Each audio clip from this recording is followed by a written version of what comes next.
So hello everyone, so this is Mrityunjay, chemistry faculty in Resonance. In this video, we are going to start with a new topic that is of class 6th, and we are going to see, actually the topic is matter and its segregation, and the subtopic that we are going to deal today is separation of substances. So how actually we are going to separate some impure particles from a mixture. So let's see. So first of all, separation of the constituents of a mixture of solids.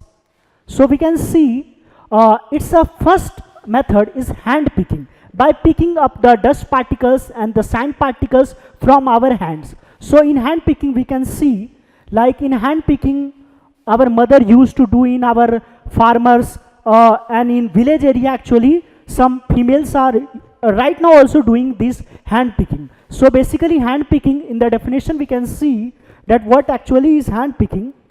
So hand picking is, this method can be used when the components of the mixture differ in size, because if one will not differ, then you cannot distinguish what is the impurity and what is the pure thing. So it should be differ in size, it should be differ in shape also, then only you can distinguish by clearly seeing only. And color also, like you can see the dust particle is black in color and other things are yellow in color. So if it will be different in size, different in shape and different in colors and are present in small quantities, then we can use this method that is called hand picking. Okay, moving ahead, in this method the components of the mixture are separated by hand.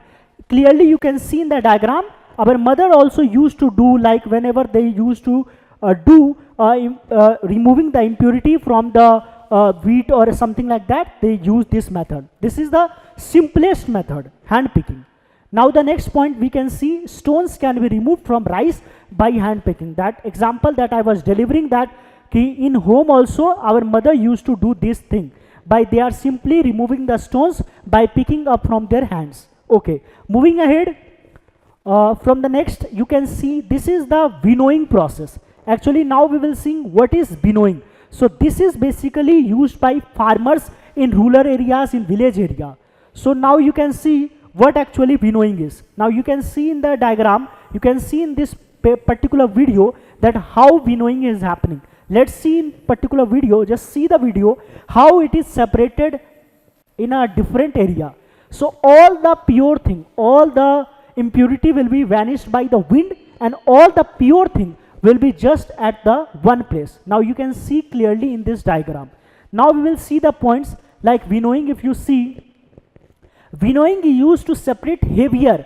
So this is particular whatever separated, this is basically heavier part, and lighter part will be just removed by the wind, and lighter component of a mixture by wind or by blowing air. Okay, moving ahead, this method is commonly used by farmers. As you have seen in the video, farmers were using this method to separate lighter husk particle from heavier sheets of grain, and this is the heavier part that is separated in a separate, and whatever the lighter part, it was separated by the wind.